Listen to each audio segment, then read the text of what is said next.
Já estamos na última semana do ano, que é uma época de muita correria, confraternizações, despedidas e um momento de comilança também. Além de cuidarmos da saúde mental, é importante saber também alimentar com bons hábitos para não ficar assim descontrolado. E por conta disso, a psicóloga Janile Ribeiro vai esclarecer nossas dúvidas sobre esse tema. Seja bem-vinda, Janile. Muito obrigada. Bom dia, Cleide. Bom dia. Janile, no fim do ano, as pessoas tendem a comer mais, tanto pelas festas, confraternizações. Existe alguma relação entre a alimentação e as emoções? Sim, é uma relação bem estreita que começa desde o útero, desde a barriga da nossa mãe. A partir do jeito que ela se alimenta, né, a gente já vai começando a construir devagarzinho, claro, né, as nossas opções, as nossas preferências. E aí vai se construindo com a amamentação, é o jeito que essa criança é amamentada, ou no peito, ou na mamadeira, essa frequência, o quanto que esse cuidador, ou a mãe ou o pai, né, se for pela mamadeira, o quanto que esse cuidador está estressado, angustiado, porque o jeito que segura o bebê, né, e amamenta ou alimenta, também influencia. É o jeito que esse alimento é ofertado, quando, né, com que frequência esse alimento é ofertado. Então, as nossas preferências alimentares, né, o nosso jeito de nos alimentarmos, ele tem toda uma história, né? Não é algo só da vida adulta, né? Mas é de toda a nossa história de vida e que a gente vai solidificando em geral, né, a partir desses primeiros cuidados, né, desses primeiros cuidadores, né, a partir desse modelo que a gente tem na nossa família, da nossa cultura. Então, a gente vai, à medida que eles nos ensinam como, né, nos alimentarmos, que sentimentos, que afetos estão envolvidos aí, a gente vai imprimindo um certo ritmo, né, e às vezes quando chega na fase adulta ou até mesmo na adolescência, embora a gente veja casos de obesidade, né, casos de crianças já se alimentando mal, com diabetes, né, com colesterol alto. Então, isso tudo, né, é uma construção do nosso ciclo familiar. Então, tem que se prestar mais atenção nessa hora da alimentação, que, pelo que você está falando, tinha que ser um ritual. Ou seja, uma coisa mais cuidada. Sim, sim. Precisa que esse cuidador, vamos pensar aí na infância, né? Assim, nesse todo o nosso processo de desenvolvimento. Que esse cuidador pudesse estar mais tranquilo, né? Mais entregue àquele momento, né? Que está amamentando, que está alimentando o bebê, né? Que não fosse um momento de rapidez ou de estresse, ou que oferecesse o alimento sempre que o bebê chora, porque acaba a criança fazendo esse pareamento, né? Eu choro, eu tenho alguma angústia, algum mal-estar, alimento. A gente faz essa junção, pode começar a fazer essa junção a partir de muito pequeno. O bebê, a criança cai, eu tenho uma frustração, tenho uma dificuldade na escola, se oferece um doce, se oferece algo para recompensar essa criança. Então, esse pareamento, né, de alimentos, em geral, eu brinco que não se oferece um alface, um tomate. É verdade, é verdade. Se oferece uma bala, né, um bombom. Então, esse pareamento com alimentos que são gostosos, né, palatáveis, eles começam, em geral, né, da infância. Então, a partir de sentimentos como esses, da raiva, da frustração, né, de tristeza. Toma um docinho para adoçar a sua vida, neném. Isso. E aí que tá errado. Isso. Outra coisa que a gente O problema é ficar sempre, né? Sempre. De vez em quando não há problema.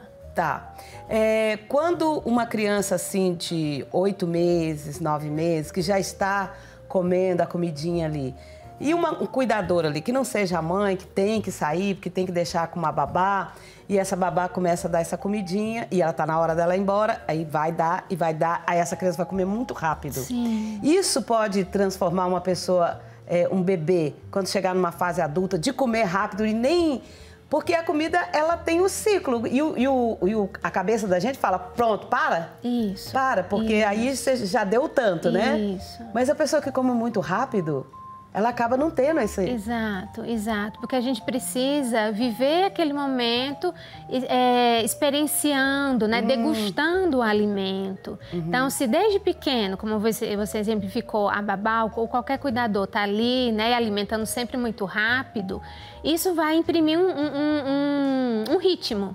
Né? Vai imprimir um ritmo que depois, mais lá para frente, pode ser bem mais complicado, difícil romper. É possível, felizmente, né? Mas cada vez que a gente vai ficando mais velha, esse ritmo vai se impregnando, vai ficando mais difícil. Então, o ideal é que ao se alimentar, oferecer o alimento para uma criança ou o adulto se alimentando, que a gente tenha um momento ali de tranquilidade, né, de sentir o sabor das coisas, porque essa mensagem do cérebro, né, de que está suficiente, ela chega muito mais rápido.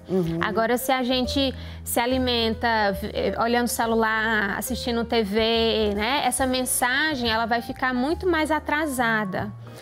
Porque é como se não registrasse, o cérebro não registrasse aquela quantidade de alimento que já foi ingerida. E a gente tem visto muito isso, as pessoas em restaurantes comendo e no celular. Isso. Às vezes até trabalhando, comendo e trabalhando ali no celular. Isso vai ter vai chegar a conta. Sim, com certeza. Não é a conta do restaurante, não, né? A conta para a saúde. Que essa é a pior, né? É verdade. Que dicas podem ser dadas para melhorar o comportamento alimentar nessa época de fim de ano? Bom, não só nessa época, mas em todo o nosso momento, né? A gente, como você mencionou, comer devagar, a gente conseguir se observar o nosso corpo, observar o nosso ritmo, no sentido de que existem certas escapadas que a gente dá, né, não só nesse período, né, de final de ano, mas às vezes é um lanchinho, é na madrugada, né, às vezes a gente tem um certo ritmo aí, né, um certo ritual. Então, é observar esses rituais que às vezes a gente faz o horário, que dá um pico, né, de vontade de comer doce, comer, né, comida gordurosa. Então, se observar, né, é uma dica que eu acho valiosíssima, porque a gente não vai no automatismo, né, a gente não fica no modo automático, né, de funcionamento. Então, devagar, né, comer devagar, se observar. Se for possível, você preparar as próprias refeições, né? Ou pelo menos ali dar uma fechadinha, né? Se é alguma coisa que já é pré-cozida, porque também é um ritual, né? É importante também isso. Caso só for possível, né, comer fora, fazer assim um panorama. O que tem aqui, né? Ou a mesa da ceia, o que tem aqui? Primeiro começar comendo com os olhos, então dá uma olhada, né? Come um pouquinho de cada coisa, depois você pode repetir. Então são meios assim de você não ir na impulsividade também. Impulsividade também muitas vezes nos atrapalha. A pressa, a impulsividade, a ansiedade, para que a gente coma mais sem necessidade. Então, a dica que eu achei muito interessante que você disse aí, a pessoa se observar. Isso. E se você não consegue fazer isso, peça pelo outro, né? A outra pessoa que está mais próxima. Sim. Fala, olha, como é que eu tô comendo? Eu não tô me vendo isso. Tem que deixar uma pessoa se meter na vida da gente, às não vezes, tem? Sim, às vezes sim. Quando você pede uma ajuda. Sim. Porque as pessoas que estão ao nosso redor, elas sabem muito da gente. Sim. Né? Até uma mania que você tem, às vezes, de estar fazendo isso, qualquer coisinha, a pessoa já sabe. Falou, olha, você hoje está muito nervoso. Por quê?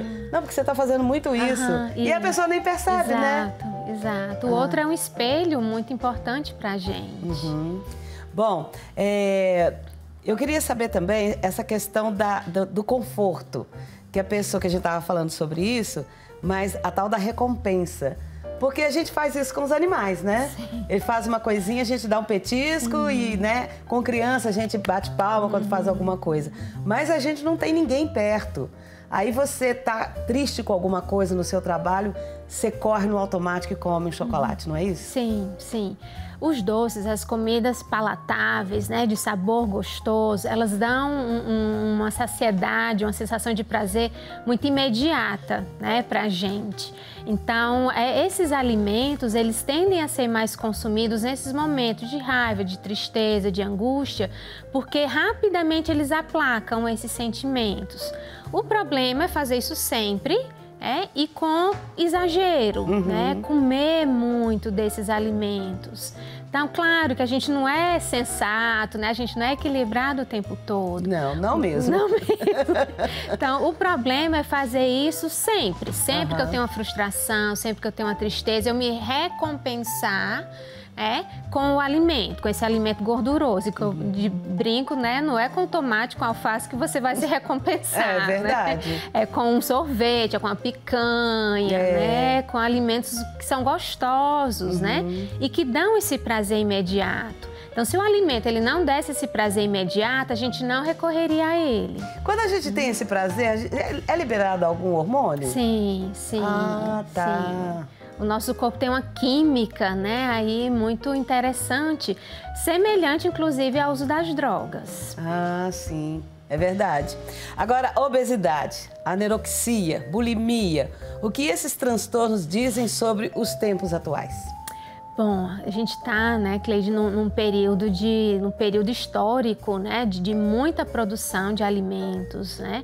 Não é como há 50, né, até menos que isso, né? Anos atrás, em que não era tão fácil a gente ter os alimentos e a variedade de alimentos que a gente tem hoje. Então, essa oferta excessiva de alimentos diz muito como a gente hoje está captando, né, esses alimentos. Então, a indústria de alimentos, né, tem feito com que, não é só a indústria, né, claro, é toda uma conjuntura, mas essa fartura, né, de oferta faz com que a gente não valorize tanto os alimentos, né, esse momento da alimentação, da refeição, porque eu logo vou ter outra, né, eu não comi isso agora, mas logo depois eu posso ter acesso, né, então esse momento que antigamente era tão ritualizado, né, era algo tão sagrado mesmo, né, para algumas famílias, para algumas culturas, então isso está se perdendo. Então, esse valor tão importante, que é uma nutrição física e afetiva, né? Então, devido a tantos fatores como esses que eu mencionei, muitos transtornos têm aparecido, né? Então, hoje, essa questão da estética, né? De um corpo X, que é o corpo bonito. Então, muitas pessoas têm buscado, né? De uma forma muitas vezes inadequada, esse padrão de beleza. Então, muitas vezes prejudicando a própria saúde. E aí a gente tem esses quadros, né? De obesidade, anorexia, bulimia. Você falou uma coisa interessante sobre a indústria. Eu me lembro que quando eu era criança, a gente tinha o almoço de domingo que tínhamos um refrigerante de 1 litro. E aquele 1 litro dava para toda a família, e nós éramos 6 pessoas. Dava para toda a família. Cada um tomava um pouquinho e pronto. Sim. Aí a indústria fez agora um de 2 litros, depois um de 2,5 litros. E aí forçando a gente a tomar mais. Sim. Né? Uma estratégia covarde. Sim. Deveria ser proibido. Por isso a importância de se observar. Porque a indústria está ali para vender. Claro. Então, cabe a gente, né, com o nosso senso, o nosso autocuidado, poder dizer, não, isso aqui é demais. Não, tá bom. Esse aqui é de vez em quando, né? Então, fazer as opções de uma forma muito consciente. Mas acaba que a gente fica nesse movimento automático, né? Muito mecânico, de tá ali, tá oferta, tá fácil, né? É rápido, aí eu vou lá e consumo. Então, esse movimento aí de lentificar, de parar e pensar, será que eu quero? Será que é o momento? Será que é o suficiente? De se questionar, que é bem importante. Agora, casos, né, dos transtornos, aí a gente precisa realmente da interferência profissional. Agora também tem aqueles momentos que a gente pensa assim, ah, meu Deus do céu, tantas restrições, eu vou chutar o balde. O problema é chutar sempre esse balde, né? Sim, e o balde tá sempre vazio, você querendo, né, encher, encher, encher. Então, é isso, eu não consegui lidar com tristezas, com frustrações, né, de outro jeito que não recorrendo a alimentos que não são, né, indicados, né, sempre. Então, qual é a minha necessidade? Se eu briguei com alguém, se eu fiquei chateada no trabalho, não é o alimento que vai resolver o meu problema, né? Mas, novamente, esse mecanismo químico que o nosso corpo produz ajuda a gente a ficar um pouquinho mais em paz, mas é muito momentâneo. E o problema continua ali. Sim, é muito momentâneo mesmo, que o prazer é rapidinho, efêmero, puf, acabou. Sim, e geralmente muitas pessoas acabam ficando até pior. Porque se sentem culpadas, né? Isso. Nossa, por que eu fui de novo, Já passei por isso. Eu também. Acho que quem não, né? Quem nunca, né? Pois é, gente. Agora a frustração, ela pega uma cenoura, né? Rói a cenoura ao invés de roer um torresmo. Mas que torresmo é bom, é bom. Como nossos sentimentos podem influenciar na comilança de fim de ano? Essa coisa da festa em si, né? Aquela tanto de comida. Não foi assim na época de Jesus, não foi assim, né? Não. Então é importante, eu gosto muito da gente pensar na história, né, dos fenômenos. Então, na época de Jesus era tudo muito restrito. Então se fazia, não se plantava, se fazia, tudo passava ali pela família, né? Hoje está muito terceirizado, está muito fácil, né? E muito farto também. Então eu tenho ali aquele alimento e parece que, claro, a gente está festejando, né? É um momento comemorando. Isso, festejando, comemorando. O problema é o excesso, né? E o excesso sempre. É você poder ali desfrutar daquele momento, não só comemorando, mas conversando, dialogando, dançando. Isso. Você dança e já gasta ali as calorias, né? Isso. Você vai conversar com as pessoas, então tem todo um movimento ali que você pode aproveitar, que não é só da comida e da bebida. Tanto essa expressão comemorar, é isso mesmo, comemorar. Agora, tem outras pessoas que gostam de beber-morar, né? Sim. Mas vamos comemorar, assim, com umas coisinhas mais leves, né? Pode até colocar uma picanha no meio, mais uma alface, um tomate, uma rúcula e gelo, por exemplo. A gente precisa muito educar emocional e fisicamente o nosso paladar. Então, não vou provar isso é ruim. Mas é algo que a gente pode construir. Talvez a gente não aprendeu isso na infância. Mas enquanto adulta, a gente pode aprender, né? A provar coisas novas, diferentes. Agora, a pessoa está nos ouvindo agora, nos vendo e fala assim, gente, mas isso aí é muito complicado, eu já estou totalmente viciada na comida. E ela sente aquilo que você falou, ela sente culpa, sente essa angústia. E como os nossos sentimentos podem influenciar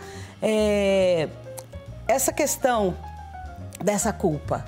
Como é que eu lido com essa culpa da comida? Uma vez que, né, você acha, porque muitas vezes ou é o outro, né, que te diz, nossa, você comeu demais, né, você está comendo demais, ou é a nossa própria consciência, né, que nos acusa. Então, tentar entender que aquilo passou, né? Que realmente foi feito, não tem como voltar.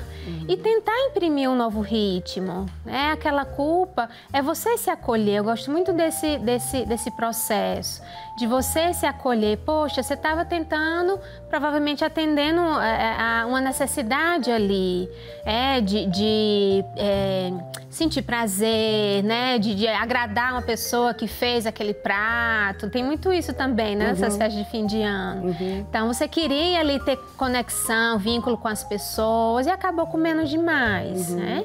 Tava ansiosa, tava triste.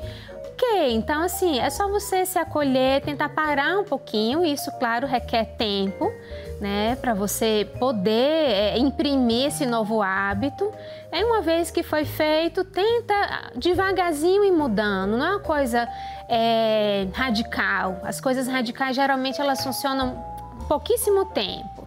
Então, devagarzinho, vai tentando imprimir, né, um novo ritmo na tua alimentação, observar esses rituais, provar outros alimentos, né? É tão rico, assim, a natureza, né? Nossa, e aqui no Brasil mais ainda. Exatamente, né? O que Deus nos forneceu, e a gente muitas vezes fica restrito a sei lá, uma dúzia de tipos de alimento, enquanto tem tantos outros, né, que fazem bem para a saúde, que vão dar, né, essa reeducação alimentar e reeducação emocional. Que é poder a gente...